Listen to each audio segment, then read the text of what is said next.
knows that murder has its uses in society. But I must say that in the past, it has been pursued with more enthusiasm than accuracy.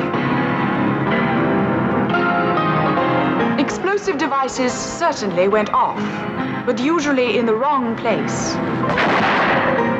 At the right time, or the right place at the wrong time. Quite suddenly, however, all this inefficiency became a thing of the past. Murders began to be committed with a sort of unholy precision. A comprehensive service was now being offered by the Assassination Bureau, Limited.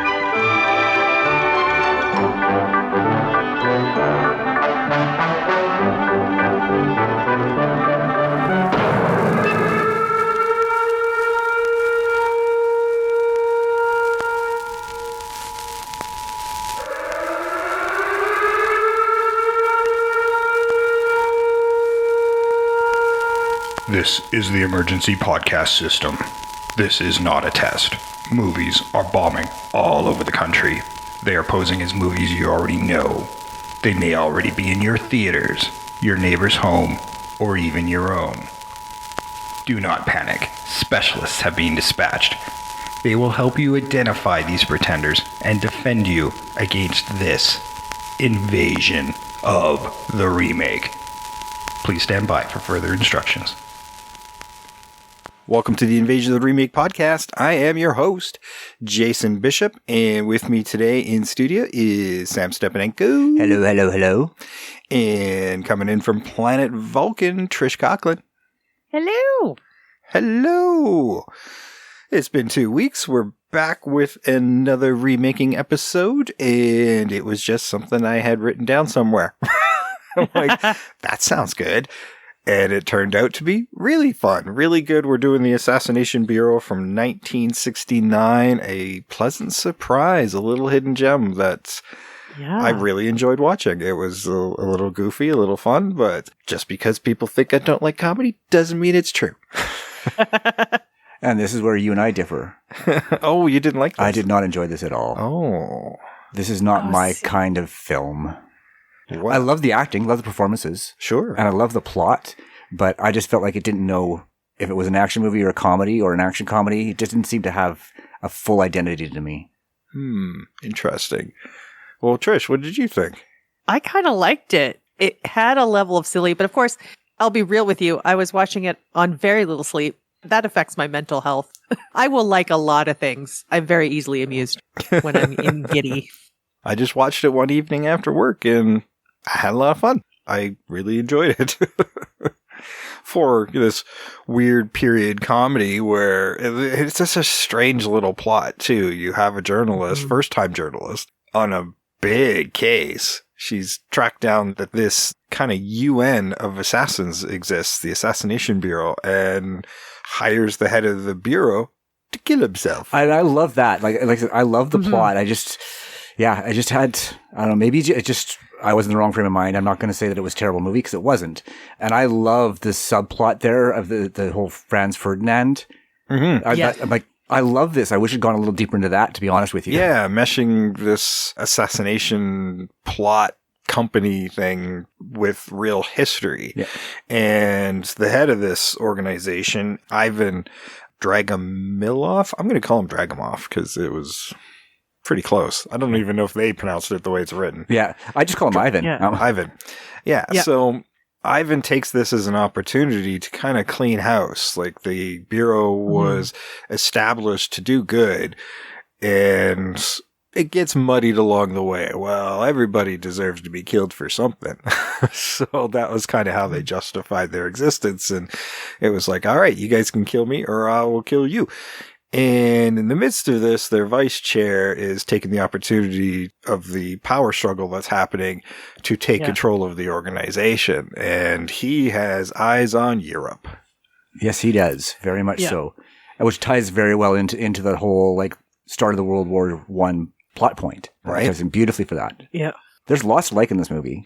This was based on an unfinished novel by Jack London. And Really? yeah, he didn't finish it before he died, and it would be decades later when Robert L. Fish, aka Robert L. Pike, Yeah, he did that. he did that. But he finished it in the 1960s, 1963, I do believe. Then it was quickly picked up and optioned and made into this thing. The fact that they changed it from an American setting to a European setting, I think worked in its favor because it gave them so much more to play with in terms of venues and stuff for the story. Yeah, apparently the story's a lot more serious, a lot darker.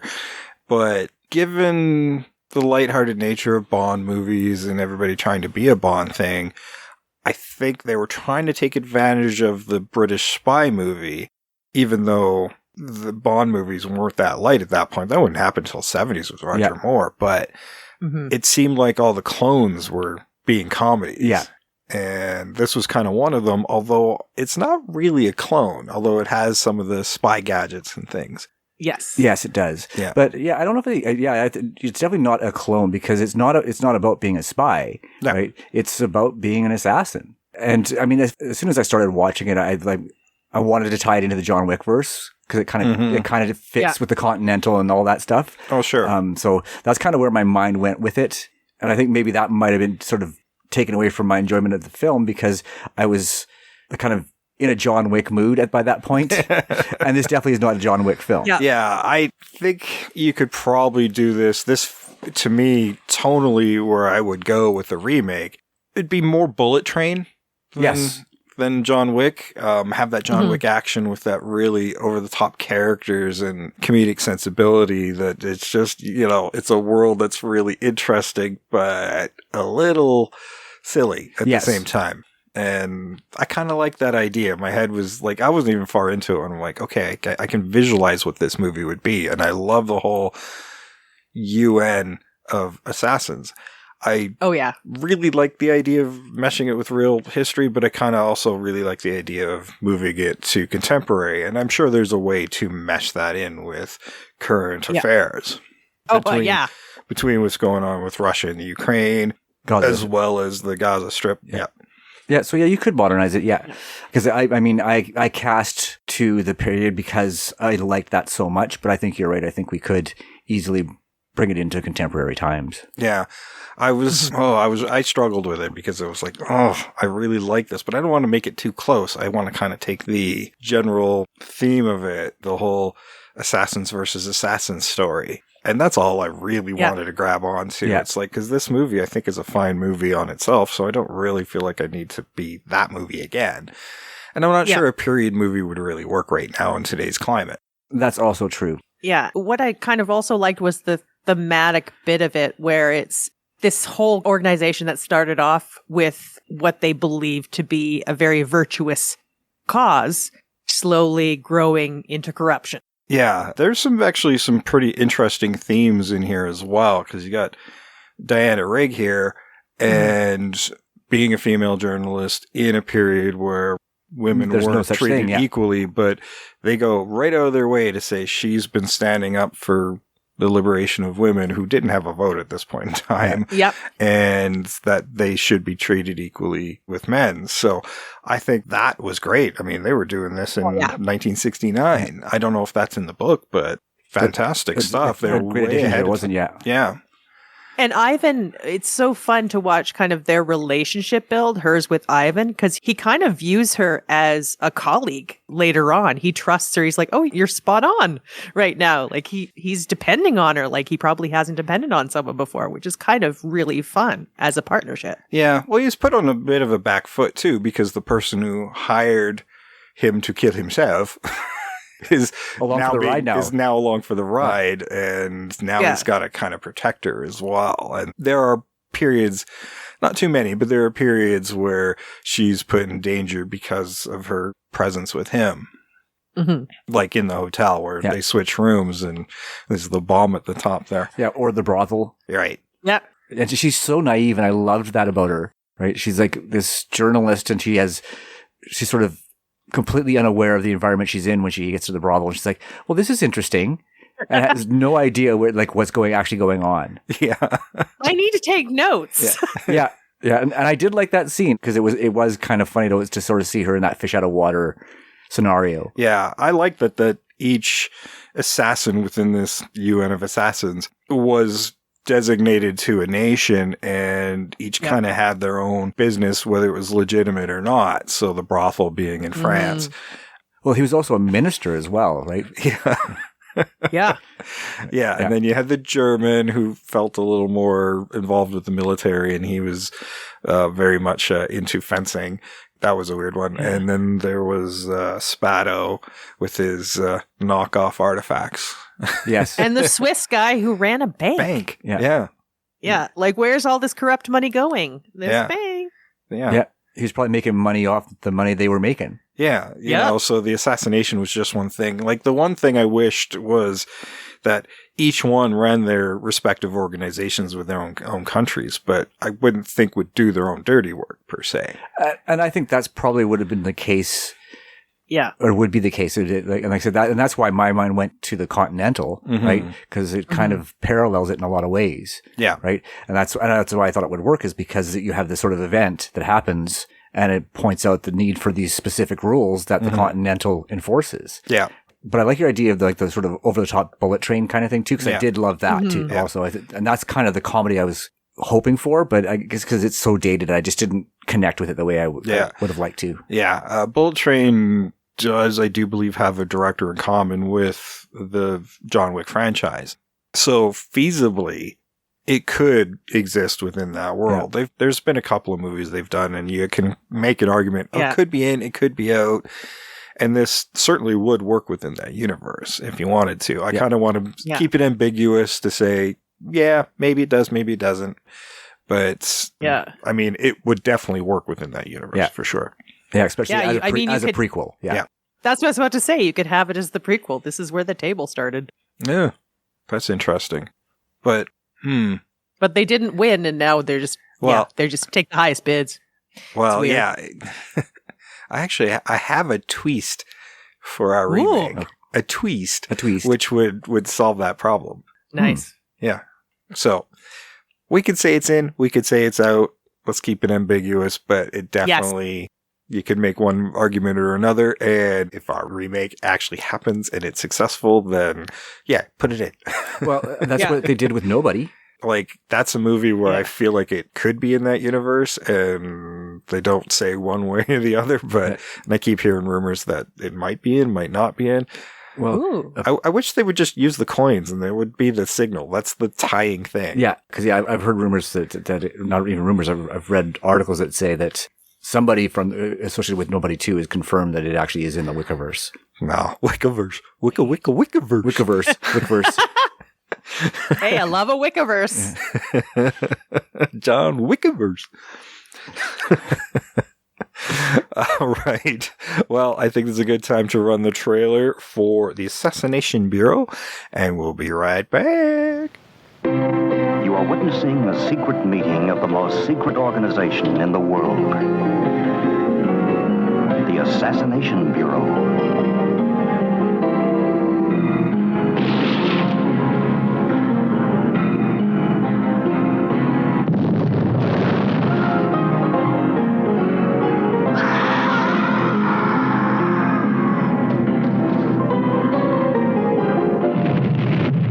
Our proper title is the Assassination Bureau. Limited. You admit you take human life for money. Money is life. Don't you agree? You're a monster. Oliver Reed, a monster? Impossible. Impetuous, perhaps. It means, my friends, that you must kill me, or I will kill you. Careless, possibly. Considerate, certainly. A tender lover, of course. Miss Winter, surrender. Why not? A master of diplomacy. Since our relationship became less formal, I observe a tendency on your part to nag. A nag? Diana Rigg? That Avenger's adventuress? Surely there's never been a more delightfully unpredictable bundle of femininity. One moment, the wide-eyed innocent. Surely this is a place of assignation. And the next? I want someone assassinated. Replace the lid. Resourceful. Well done, Miss Winter. On the spot as usual. Demure.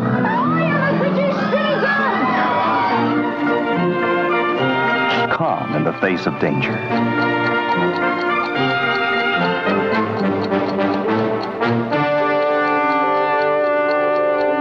A deliciously diverting, delightfully irreverent chronicle of crime, wickedness, and virtue triumphant. Get your clothes off.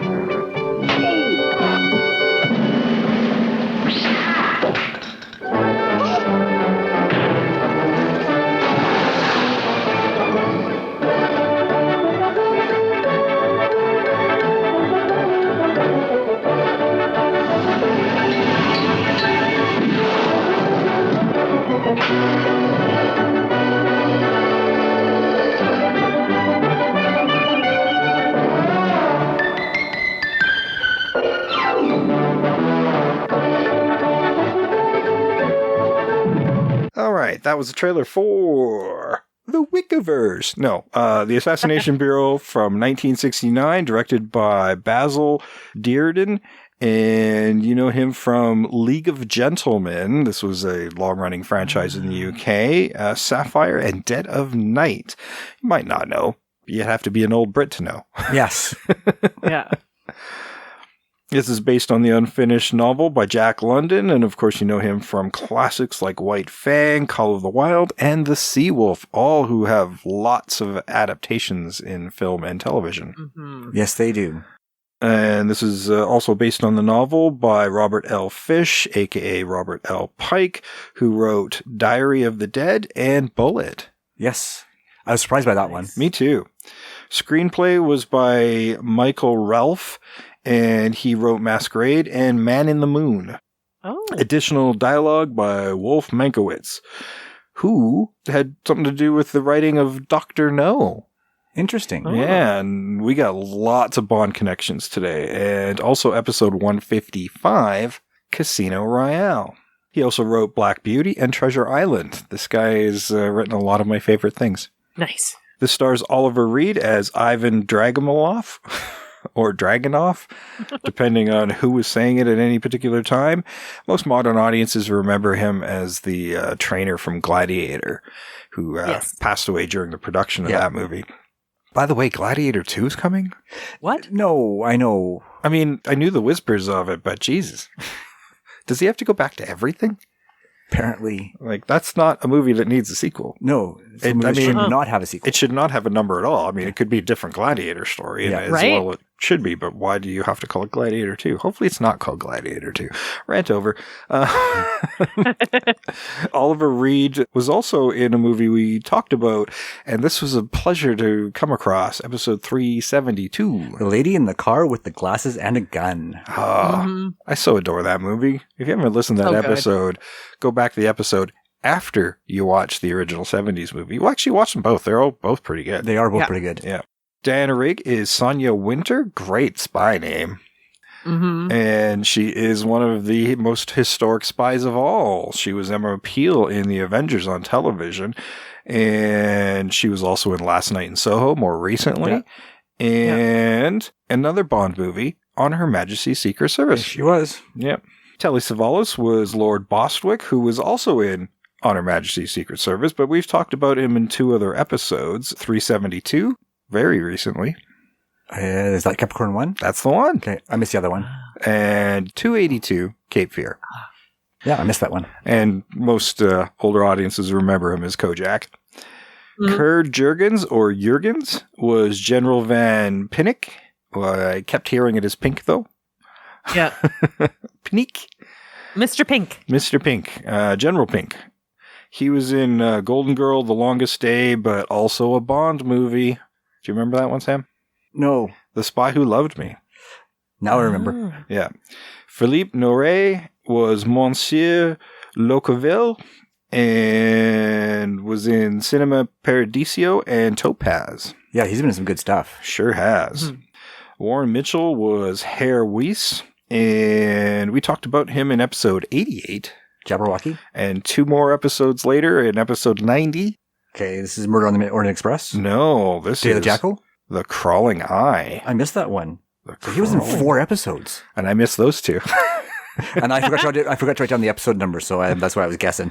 Yeah, he was also in Murder on Orient Express and Day of the Jackal. Perfect. Beryl Reed, no relations to Oliver, spelled differently, was Madame Otero. Beryl? Beryl, yeah. Barrel. Okay. She was in Yellowbeard and The Wind in the Willows. Oh. Clive Revel was Cesare Spatto, and most kids my age would know him as the voice of Kickback from Transformers. But we talked about, well, we probably never mentioned him, but he was in episode 123, Empire Strikes Back. Yeah, see, most of these guys have credits pushing 200. And Yeah, they have 400 episodes. It's getting harder and harder to catch all the connections. It sure It's the is. bucket list. That's where me and Sam catch each other, and we probably still miss stuff. Yeah. Vernon Dobchev was Baron Munsoff, and he was in Indiana Jones and the Last Crusade. He was also in the Bond movie The Spy Who Loved Me, and 181, Murder on the Orient Express. Ooh. Yeah, I think he's the one who had 376 credits, and I went, He fuck was in it. a lot of stuff. Annabella Incontrera was Eleonora Spatto, and she was in So Sweet, So Dead. Kenneth Griffith was Monsieur Popescu, and he was in 4 Weddings and a Funeral. And Jess Conrad was the ill-fated Angelo, and poor Angelo was used as a dead body for Ivan, and he was in Hell is Empty and The Flesh and Blood Show. Nice. That covers everybody. Probably not everybody, but close enough. Yeah, it had a pretty decent sized cast, but yeah, those are the key characters. Yeah. It was tough kind of like when I was doing my casting, and I kind of just kept it a little more generic depending on where we wanted to take it, because it's a globe-trotting movie. Yeah. Yeah. And again, because I was kind of wanted to, at the time I was thinking of it as a period piece leading up to the events of the First World War, I kind of kept it, my cast of the type that they were, because of the wealth of scenery that you get by having them travel to different countries. I love that, and showing those sort of different cultures, even though it was all done on sets somewhere in London. Yeah. And I don't want to take that away from this film. I think that it was one of the more enjoyable aspects of the film. Now, I mean, we're going to make it contemporary, but we can still be globetrotting. Yeah. I think that is what really makes a Bond movie, and these kind of assassination intrigue movies as well. I mean, there's smaller assassination movies. I kept looking at other assassination movies and assassin movies and just kind of trying to figure out where I wanted to go with this. And maybe some other things. And some other things, yeah. That will come up later. Yes. But yeah, the plot's very simple. Girl is trying to write a story and maybe do some good in the world by shutting this down. Exactly. And I think, because she's very moral. She's like, killing is, nobody deserves to be killed is her motto. Yeah. Which Almost is, chaste moral. Yes. And then Ivan's moral code is the exact opposite. Like, everybody has done something to deserve to be killed. I gotta admit, I love that opening sequence with the black and white video, and they're talking about how everybody has done something that would justify them being killed. I really enjoyed that. Right? I'm like, ooh, I'm in for a good movie when that came up, and I'm like, at the end of it, but. Yeah, they were showing some of their assassinations. Some of them were pretty goofy, but it sets the tone for what you're going to get from this movie. It's a bit Wile E. Coyote. Yes. Oh, absolutely. Yeah. And that's not my kind of humor. I think that might be why I didn't enjoy it as much as you guys did. Like I said, didn't hate it. Like, there's lots and lots of stuff to love in it, like the performances and the story. But yeah, just the dialogue's wonderful, isn't it? It is absolutely fantastic. It's just, I think just the limitations of the time, and that was also the type of humor at the time. But yeah, I think that for me, I would like to see, like you said, more along that bullet train. Yeah. Mr. and Mrs. Smith action comedy type of stuff where it's just a little bit over the top. Yeah. There were times I'm like, I don't know if Sam's going to like this when I was watching it, because they do these like things with the camera where it'd be like pull out on a dramatic point. And it was like, oh my God, this is so campy. But not like Flash Gordon campy. Like it really rides a line. Yeah, it really does. Right. I mean, it wrote it well enough that I didn't hate the movie. Right. It's just, again, not my kind of comedy. Nope, that's totally fair. Yeah. And we're going to come across that. And I like that there's a dissenting voice in the room today. Oh, yeah. Usually Sam and I are on the same page, so this is weird. I know. Usually I'm the dissenting voice. It's very weird. I don't know how I feel about this. Do you feel weird, Trish? I feel weird. I do want to keep Sonia to be kind of learning as she goes along. Because, I mean, at that scene in the hotel where she hears the ticking and knows about the bomb, that she finds it herself. Well, that's because it's hard for her to get to. That was established earlier. They made a point of I love that. explaining the bomb before we ever see it active. Yeah. No, it's well constructed. This movie is so well constructed. They drop hints about stuff really well. Yeah. Although she winds up getting ditched at some point because he's trying to lose her, and then she just winds up on the train, and it shows that she's more capable than she lets on. Well, right? and that he's not always as capable as he thinks he does because he left the ticket in his jacket when he left it with her, right? Yeah. So, rookie mistake. Yeah.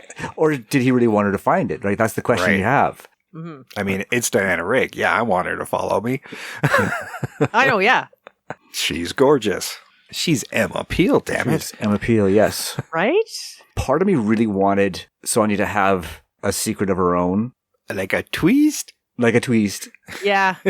I had a thought in my head, I'm like a twist, like she'd kind of known something more about the Assassination Bureau than she ever let on. Well, I don't know. Do I want to reveal my twist? It might be the same twist that I have in mind, so we'll save it. Okay, we'll save it. We'll definitely save it. So contemporizing it, I think, might be the key, and the globetrotting. Now, I mean, I think the action stuff needs to just be more contemporary, more in tune high-paced.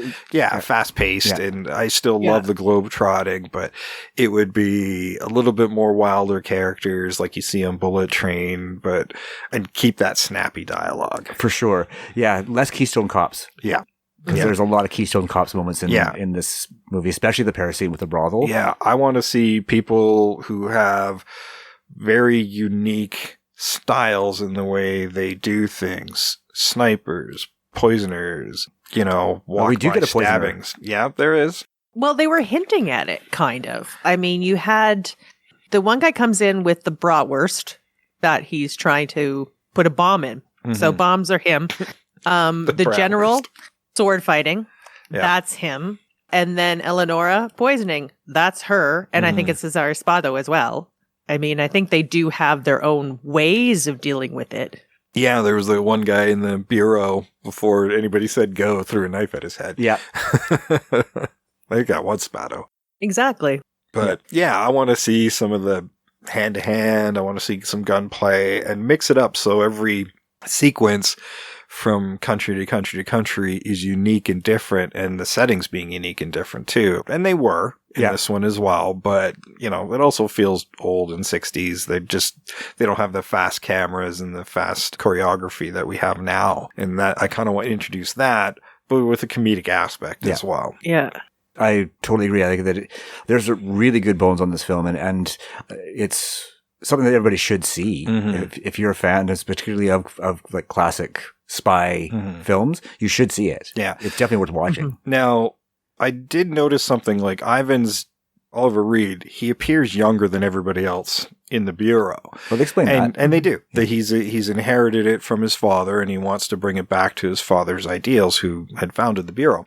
And I kind of want to use that where maybe the rest of the circle within the heads of the Bureau don't respect him that much, or even think he has any real capabilities, where he's got plenty. Yeah. But he's kept them secret.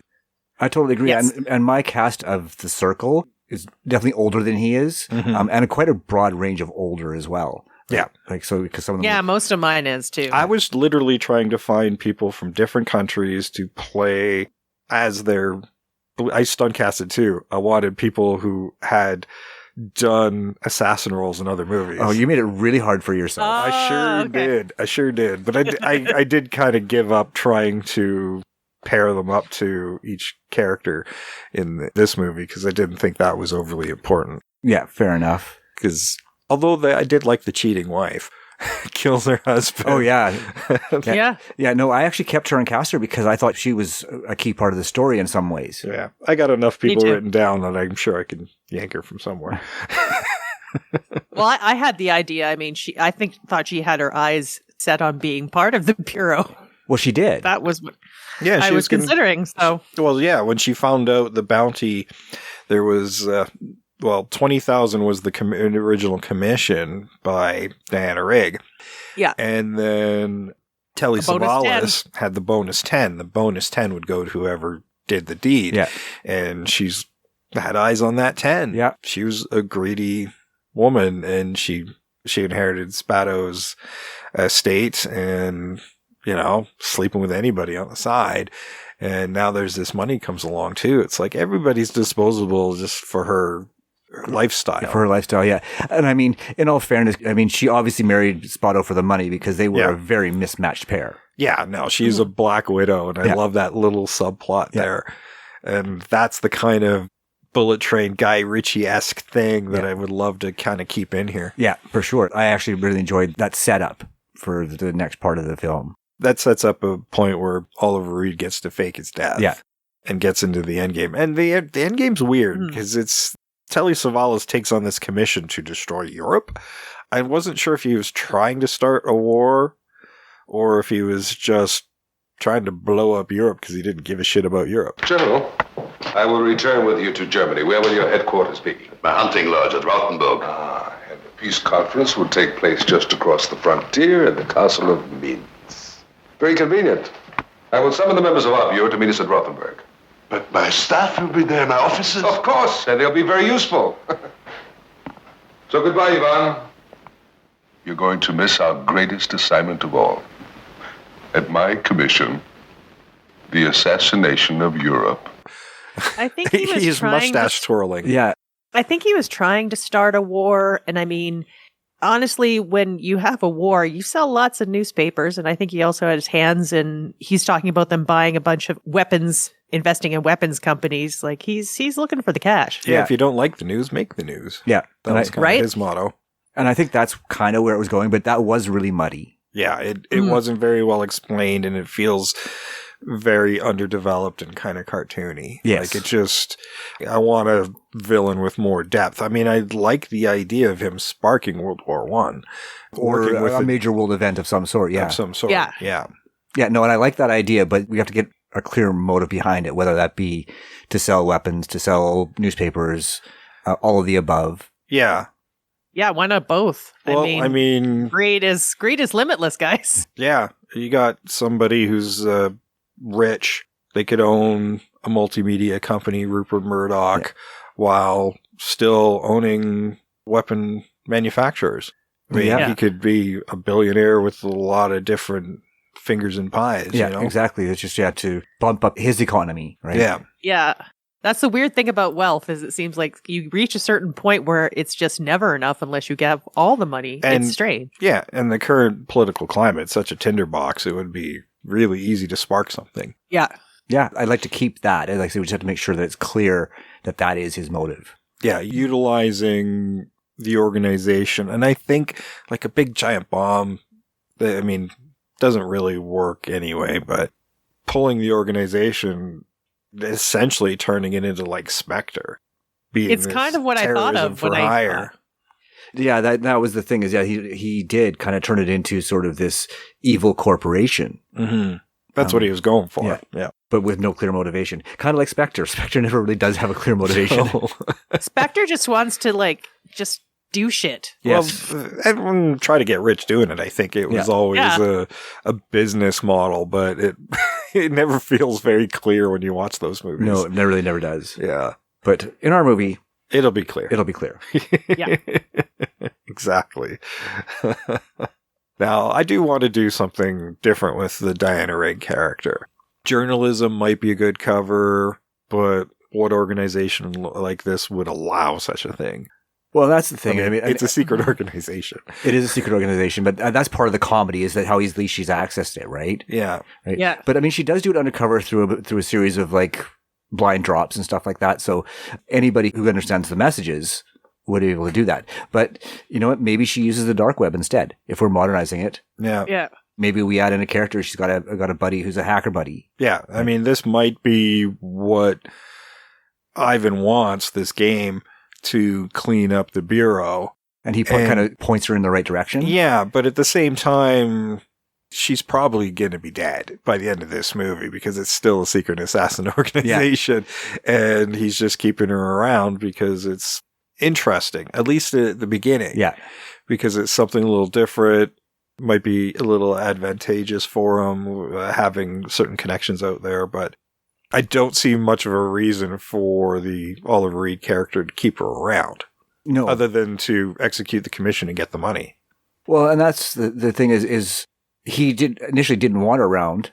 No. I mean, she stalked him to make sure that she got her whole story. Yeah.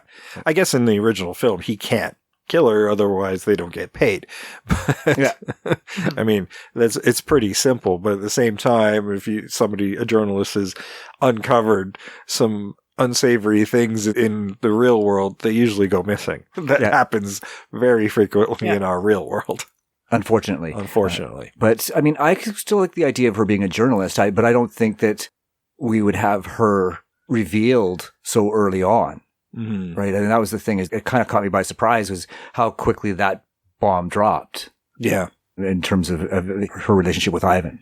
Yeah. And she's secretly backed by Telly Savalas, who owns the paper that she's going to write the article for. And this is just so he'll be in the know and know exactly how they're moving around and what they're doing. Yeah, he saw a window of opportunity there and embedded her as a spy. Yeah.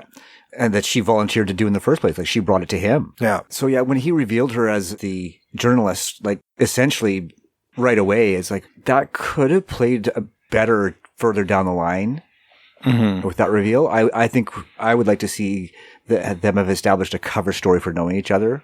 Mm-hmm. That he knew that her parents or whatever kind of thing. And so that just to further misdirect Ivan's character. Yeah. Well, I want her to have lots of misdirections too, because I have a twist. You have a twist. You have a twist. A twist. I like the idea of her manipulating everybody. Oh, for sure. She's she's manipulating Savalas or Bostwick, Lord Bostwick. She's manipulating Ivan. And she wants control of the organization. Twist. Yeah, that's exactly where I was going. Nice. So, like, Ivan's kicking ass, taking names the whole movie, and then she blindsides him at the end of the movie. Like, it doesn't end on a happy note, even though it's fun. And she takes the organization away from him. I'm all on board for that. That's kind of where I was going too.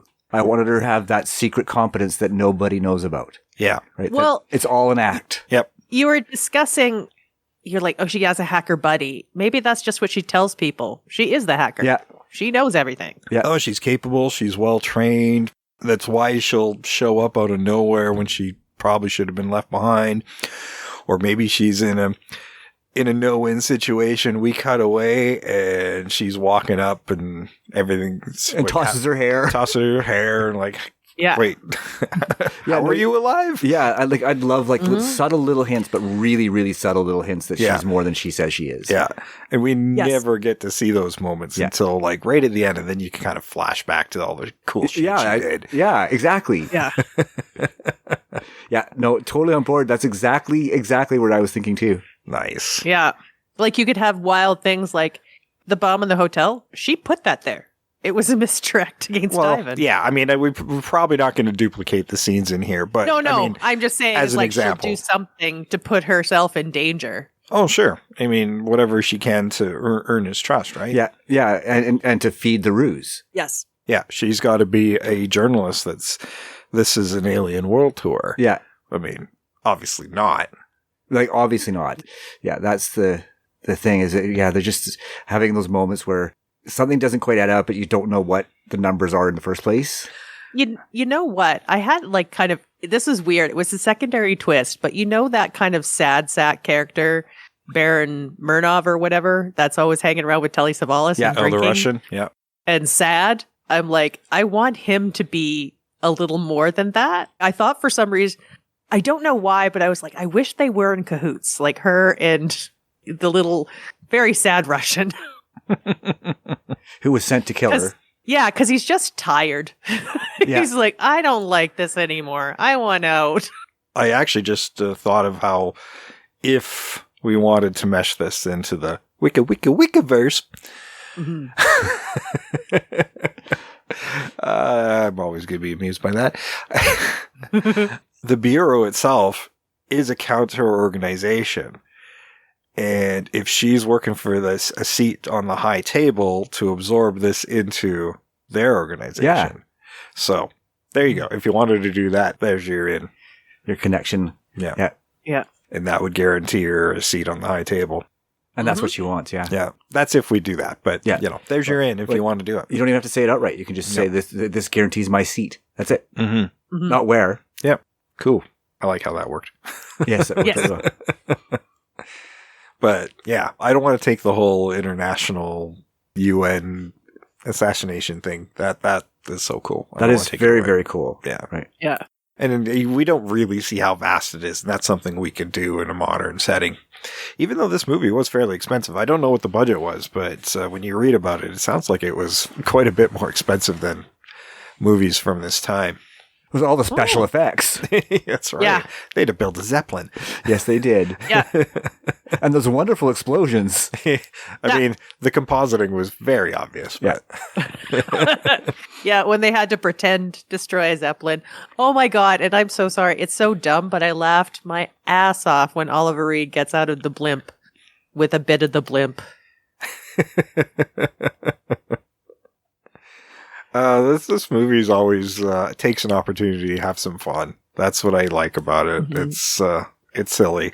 Now, we're going to keep the action comedy for sure, but it's going to be very different, and I'll leave that up to a choreographer and some snappy writing that I'm perfectly capable of doing. Hi, hire me. Yes. Yeah, but it's not the kind of snappy dialogue we can write in an hour and a half. No, not in an hour and a half. So if we even go an hour and a half. But, believe us when it would be really snappy. Snappy dialogue, great choreography somehow. In the script, you go action shit. Yeah. And write it later. Then there's a big fight with these people. Yeah. Go. Yeah, and you kind of want to have big scenes like that in between acts. And that's the subplot, though. You can have that, the manipulations of Winter with Ivan and that love building, we think. As she's the seductress, but we don't know that. Yeah. And that would be our second act as a subplot as we're bouncing from country to country to country. Yes. Yes, it would be. Now, a climactic scene. Maybe she wants to control the organization, but she doesn't like the plans of Bostwick. I mean, she needs to take control of the organization, but she needs to take control of the guy who would inherit the organization. Yes. Oh, yeah. Yeah. Or just take him out entirely. Yeah. So that would be, I mean, maybe that's a great place to do that reveal. Somewhere near the end, and it's looking like maybe Ivan's going to fail to stop whatever Bostwick's planning to do. Yeah. And then she takes him out. Yeah. And he's like, oh, good show. Chip a chip or whatever. I think he should be American, but something snappy. And then she pops him. Surprise. Yep. See ya, wouldn't want to be ya. Yeah. With some wonderful exposition as she's doing it. Snappy dialogue's really key here. Yeah. I probably should have looked at script writers on this one. We don't usually do the script writer. No, but this would have been a good one to do that, yeah. Yeah. Now, anybody got some ideas they want to throw in? Because I'm so eager to get to casting. No, I think we've kind of covered the sort of bones of it as we do. Yeah. I mean, because it's got simple bones, but they're strong bones. They're strong bones. That's what I was about to say. They're strong bones. It's a simple premise, but very enjoyable. Yeah, and I like the structure of it. I like the way it was structured. Mm-hmm. The ending is the one thing that had to be cleaned up, and we haven't really done that because we don't really know.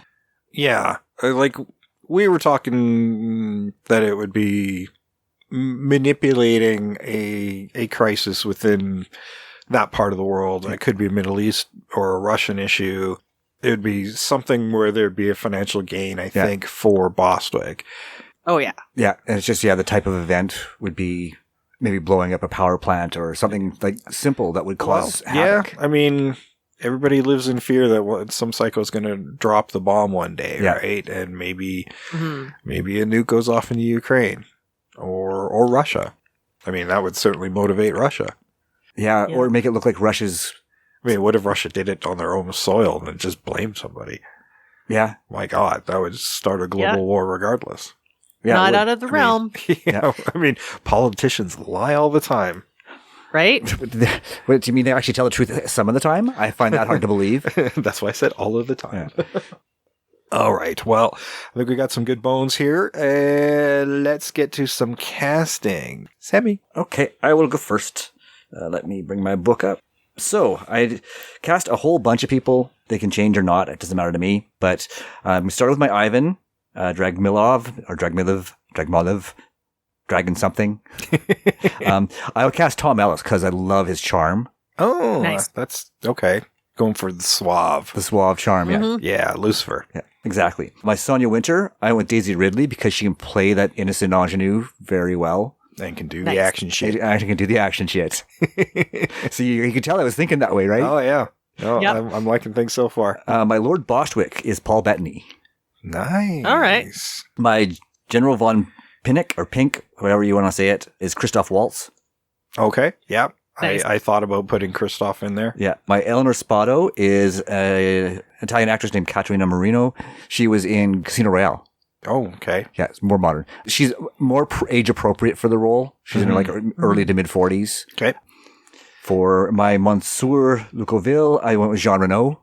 Nice. I had to use him too. Yeah, how can you not? Right. He's got to be the French guy, the one that leads the French organization. Yeah, and especially considering he's older now. I do have a good French guy.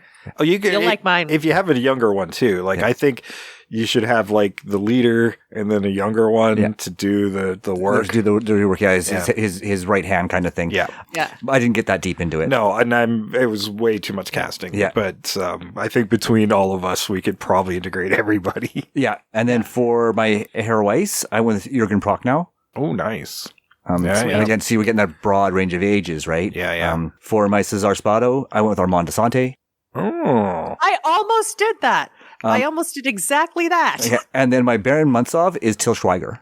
Oh, yeah. Very good. Yes. I like those. That's where I put my limitations on myself, and that's where I got stuck. Yeah.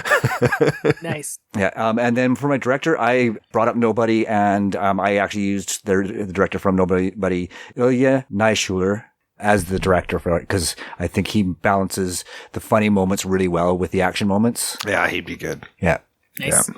Nice. Okay, Trish, what do you got?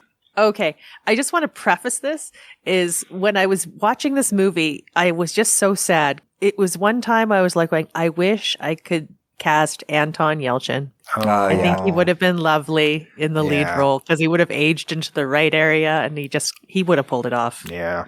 We miss Anton. Yes, we do. We do. So I went for Ivan Dragomiloff, Yuri Kolokolnikov. He has been on Game of Thrones. He hasn't done anything really huge. I watched his demo reel, and he's the guy that Ryan Reynolds is fighting in the Hitman's Bodyguard in the hardware store. Oh, so he's done action, and he's kind of ruggedly handsome. Yeah. And I like give somebody a good breakout role. Exactly. For Sonia Winter, I went with Gemma Arterton, because she can also pull off the little doe-eyed innocent. Right. Lord Bostwick, Billy Zane. I feel he embodies Telly Savalas energy. Okay. For General Von Pink, Daniel Bruhl from Falcon and the Winter Soldier. Oh, okay. Yep. Monsieur Lucoville, Vincent Castle. I almost went with him as well. Oh, nice. Yeah. But my Herr Weiss, that's where I put Christoph Waltz in. Okay. Nope, that's fine. Cesar Spado, Bobby Cannavale. Very good. I thought that was good. For my Baron Muntsov, Sebastian Stan, because I just want to see him in glasses and just sad. Because I think he would be funny pulling that off. And then, if he has more going on behind the eyes, I like that idea. Yeah. For my Eleonora Spado, it's Gaia Scodellaro. She's an Italian actress, and she was in You, Me, and the Apocalypse. She played Sister Celine. For Madame Otero, I went with Julie Delpy in case we want to do something a little bit more in the brothel. And then for my directors, Daniel Kwan and Daniel Scheinert, who did Swiss Army Man and Everything Everywhere All at Once. Oh, excellent. Yeah, so they can do wacky and fun. Okay, I might need your help to place some of these guys because I kind of went by like, okay, this would represent a country. Okay. Okay. But as far as my leads go, for Ivan, I went with Ryan Reynolds because he could do the action stuff, he could do the dialogue. And I kind of like that he might meet a bad end on this one, and it's not his franchise after all. Yeah. Yes. Because he doesn't need any more. No. And so he's too busy. Yeah. And so Anya Taylor-Joy would be Sonia Winter. And like I said, great spy name. And if we go with the twist, she's the one who carries forward. And I thought about her too. She has that Diana Rigg energy. Yeah. Now for Baron Mutzoff, I went with Mads Mikkelsen. Yeah. And the movie in question that he does the assassin thing in, Polar. Yes. Oh, yeah. I had a few options for Lord Bostwick, and we can move things around. Pierce Brosnan, Jason Statham, which is the mechanic, or Mark Strong, Kingsman. Mark Strong, I think, is a Lord Bostwick. Think so? Yeah. Okay. Yeah. All right. I have, for the U.S. contingent, I had George Clooney from The American. I had Jean Reno for the French guy, Lucaville, Monsieur. Yeah. Which is, I think, what Sam did. And if you don't know the movie in question, Leon the Professional. Yep. Chow Yun-Fat for China. Oh, there we go. Nice. For Ireland, Colin Farrell. Colin Farrell was on my my mental list as well, yeah. For Spain, either Antonio Banderas, which was Assassins, or Javier Bardem, which was No Country for Old Men. Although he was more of a psycho killer. Yes. It's a gray area. It's gray. We'll let you have it. He was for hire. He's done that Bond movie where he is blonde and weird. Yeah, it was weird. Also for France, I thought Anne Parelod for Madame Popescu, who was Nikita in the original La Femme Nikita, which would be older now, right?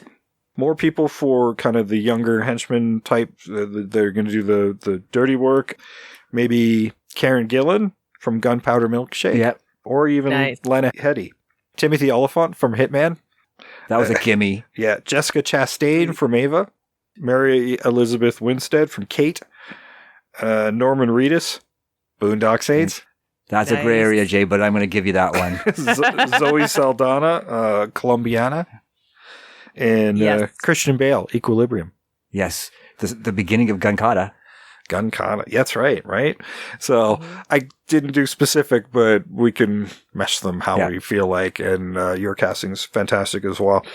So that's kind of what I had. For director, I went with Olivier Megaton. That guy should be an assassin himself. Yes. Yeah. He directed Taken 2 and 3, Transporter 3, and Colombiana. Yeah, that's a pretty good pedigree. Yeah. So I grabbed all the assassins and I still didn't grab them all. No, there's a lot out there. There's a ton of assassin movies, guys. Yeah. I mean, I was still looking for a place for Colin Firth. Yeah, there's plenty.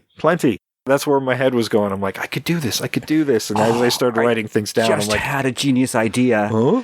You wanted a prequel movie for the two guys from Bullet Train? Mm-hmm. They need to be in this. Oh, because I was so mad when one of them died. Yes. They need to be in it. I don't care. They need to be in it. Yeah. Even if it's just a small cameo role, they need to be in it. I agree. They need their own movie. Yes. But this could be it. I'd be very happy, immensely happy. There's only one thing I do kind of want. It's like you've got the country contingencies. I do want a Canadian part. Well, I was thinking Norman Reedus because that was a Canadian-made movie. But yeah, he's not Canadian. Yeah, he's not no. Canadian, no. Like if you go old, you could have Donald Sutherland as the guy, and then you maybe could do Kiefer. Yeah, Kiefer Sutherland, and then like Ryan Gosling's the younger guy doing all the hard work, or Simu Liu. He could be also Canadian one. There you go. I like that. Yeah. IMDb gives us a 6.4 out of 10. which is probably pretty accurate. Yeah. Yeah. I mean, even though I didn't enjoy it as much as you guys did, I still recognize it as probably about that as in terms of quality. And that's how you approach things too. We can usually recognize a movie for being a half-decent movie, even though if it doesn't play to our own particular tastes. Rotten Tomatoes. Grr. This is never going away. Yeah. I tried. Nothing replaces this. That's torture that I get to give you every couple of weeks. No. But you've been on a roll, man. I know, but it's been weird. If Sam's available, I don't know. He steals my mojo. I don't know. Actually, not last time. You were on. Yeah. Yeah. You guys switched mojo is what happened. Yeah. There we go. Yeah. So let's see if the now that I've talked it up, see if you still got it. Yeah, it usually goes the other way. Yeah, All right. yeah. What do you think critics thought of the Assassin Bureau? 58. Oh, no. I'm thinking closer to like 73, 74, 73. 78%. Hit. Yeah, I so took your mojo. Yeah. You stole it, Sam. You stole it. You need to read the room, Trish. 6.4 on IMDb tells me that. I know, but critics are usually harsher. Yeah, that's true. Well, let's see if the audiences were harsh or forgiving. Did they like it or didn't they? What do you think the audiences did? Modern audiences, I'm going to say they still like it, but not as much. I'm going to go 65. 68. Trish's closest, 69%. There we go. We split the mojo. We did. Half a mojo. That's like...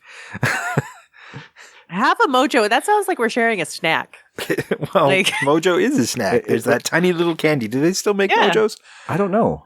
I mean, they're pretty tiny as it is, so half a mojo would be like a Tic Tac. Yeah. Yeah, a very chewy Tic Tac. Yeah. Yeah.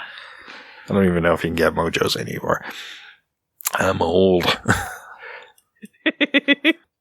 But yeah, the Assassination Bureau, man, I had fun, and I think part of it too was I wasn't very far into it and already seeing what this could be. Yeah. Once I realized what it was going to be, it takes very little time for you to realize where this is going or what this is going to be. And it's very little time. And like I said, I was already kind of remaking it as we were watching it. Yeah. Or as I was watching it. Although it does run a little long for what it is. I think our movie could get away with the 110 minutes, but this one didn't. No. It should have been, given the simplicity of it, probably should have been an hour and a half or just a wee bit longer. Yeah. Well, what I was thinking when I was watching it was why it was so long, because I was looking at that table and going like, well, how many of these are we going to see? Like, almost that's going to everybody. take time. Yeah. Yeah. So I think that's kind of why it was like extended. I'm like, yeah, because you want to see some of these guys die. You really do. And there were some scenes that were a little longer than they needed to be because the dialogue was so good. Right. And I'll be honest with you, even with the Tubi commercials, I didn't really notice the time passing. Oh, yeah. Right. So until it got to the third act there and it got weird. And then I'm like, okay, now I'm starting to watch the watch. Yeah. Yeah, and as Sam said, this is available on Tubi. It's also available on Plex. The Tubi ads are going to be a lot less annoying, so maybe make that your option. Yes, please. If you don't go buy a copy as well, you can go rent one and then just avoid the commercials entirely. Yeah. Mm-hmm. But it doesn't seem to be too hard to find. No, and the poster's great. It is a great poster. Yeah. Very pink. Yes. Very, very Barbie. Barbie the Assassin. Oh, that was the one doll they didn't show. She was busy. She was busy doing shit. That's why she couldn't be in Barbie Land saving it. I mean, that's the toy you want to attach your flag to, man. Yeah. Hells yeah. John Wick and 4 didn't make $1 billion, but Barbie did. Yep. Yeah, it did. It's a one and done movie according to everybody involved with it so far, anyhow. Whereas John Wick is forever. Yeah. It's great. If they can come up with strong enough movies, like there are enough Barbies within the Barbie movie where they can actually make ones focused on the different versions of the characters. And I think I'd be fine with that. But might be just left to leave it alone. I think that not everything needs a franchise, even though we were kind of attaching this one to a franchise that may have already ran its course. Who knows? But maybe, but yeah, I mean, and that's why we want to be like open the door to it being attached without actually attaching it to it. Yeah. Yes. And I think they've done that, those directors and producers of the John Wick movies with their other projects. Yeah. They've always made them tangentially adjacent where you could feasibly insert them in if they want. But yeah, I mean, that's the beauty of sort of a generic universe, right? Mm-hmm. Is you can do whatever you want and maybe revive or rebuild a universe that might be fading. Yeah. I'm so shocked that they haven't moved some of these other movies that they've done in there already, but our first official spin-off is later this year, Ballerina. Yeah. Well, not counting the Continental. Yeah, I guess the second spin-off. Yeah. I'm looking forward to Ballerina, though. Yeah, me too. Actually, this summer's looking like Jay might get back to the theater because I love the Planet of the Apes franchise. We got a new one of those. Oh, really? And Furiosa looks stellar. Oh, it's got your new girlfriend in it, so... That's true. And Godzilla in a few weeks. Actually, shortly after you hear this episode, Godzilla Cross Kong will be opening. Oh. Which should be fun. I don't know if it'll be good, but it'll be fun. That's why you go to Godzilla movies. Yeah. Don't expect good, expect fun. Yeah. Did you see the Deadpool trailer from the Super Bowl? No.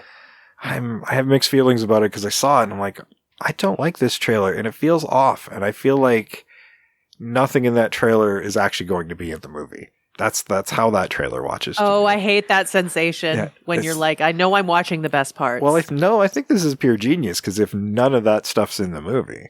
And that's a very Reynolds thing to do. Yeah. And yes, all the stuff they cut out and left. It's like, yeah, no, this isn't good enough to be in the movie. But yeah, I mean, the sure sign was like the movie. We all know the movie's called Deadpool and Wolverine, and all we get is the shadow of Wolverine in the trailer. So, like, I think you haven't edited a trailer together yet. This is all just made for Super Bowl. Yeah, it sounds like it's actually pretty genius, actually. Yeah, but I guess we'll wait and see when the penny drops if I'm right about that or not. But yeah, I was like, oh, that was kind of underwhelming, and I felt a little flat. But we'll see. We'll see. Yeah, I haven't watched it yet. I probably won't because I don't watch trailers. But I usually watch the first one just to kind of get a sense. And by the time the movie opens, like once I've made up my mind about a movie, I don't watch any more trailers. So yeah, by the time they actually come out, like Furiosa and stuff, I'll have long forgotten about the trailer I saw. Yes, there you go. All right. Well, I think that's enough meandering off of this episode, but see us in 2 weeks. We're going to do a comparison again, and hopefully you guys are used to the schedule now. Give you a chance to catch up. Mm-hmm. Are you all caught up? Well, hopefully not yet, but keep listening to the episodes. Keep telling everybody about the show. Keep helping us grow. If you're not following us on our social media, you should do so. Invasion Remake on Twitter/X, Invasion of the Remake on Facebook, Instagram, TikTok, Threads. Might get off our ass and get us on Blue Sky now that that's opened up. And yeah, watch for us there. And if you want to email us, invasionoftheremake@gmail.com if you want to send us your suggestions, your corrections, and your comments, and of course those fan challenges. If you're sending us an email, I'm the one who answers them, so I'm a nice guy. I'll let you know. I mean, you might not get that episode if the movie's too new, too good. Might not happen. But the best chances you're going to get for getting an episode made for a fan challenge would be the movie's got to be at least 20 years old. I don't need an Oscar winner. I'm not going to improve on that, right? But sometimes you can trick me if it's old enough that if it's a good movie and it just has been forgotten. That's some fertile ground sometimes too. Yeah, and Jay likes a weird premise and a weird title. Yeah, if you give me a weird hook, oh boy. Your chances go way up. Another way to get your chances to go way up is tell us where to find it. Like, if I can't find it, it's not going to get made. Yep. Simple. They're easy rules to follow. So email us your fan challenges, or you can do them on our social media as well. And Sam kind of hits some of those social media sites. He's usually the one on Twitter, and he will forward it off to me as well if he thinks it's a good one. Yep, I will. Another way you can support the show is visit our website, invasionoftheremake.wixsite.com/podcast. And over there, there's a list of all of our episodes and how to find them. There's the 31 Days of Horror stuff is on there as well. And of course, there's a big old button that says store. What do you do with a big old button? You press it. That's right. You press it and it'll take you to our TeePublic Store. We got t-shirts, mugs, posters, PPE masks, magnets, stickers, pillowcases, all sorts of cool stuff. And there is well over 100 designs on that site now as well, just in our store. Just in our store. Just in our store alone. I did drop 32 designs in October, so. Oh, that's right. Not everything sticks around. Yeah. Not everything sticks around as well. So we've had some old ones that get retired. So don't dilly-dally. If there's something that you thought was really cool, go grab it. And you're helping support the show. You're getting a cool piece of merch. Yeah, we know you're going to be happy. Those shirts are really comfortable. Yes, they really are. Or hoodie. But, summer's and spring is coming, so get yourself a t-shirt. Or six. Yeah, but I mean, the hoodie is good for that in-between time. That's right. And that'll be good for spring, that cooler spring air. Yeah. Yeah, for sure. For sure. Also give us a 5-star rating and a short review over on Apple Podcasts or wherever you get your podcasts, because it helps get more earballs on the show. All right. Well, that's it for this week. We'll be back in 2 weeks with a comparison. Until then, I've been Jason. I'm always Sam. And I continue to be Trish. And we are out of here.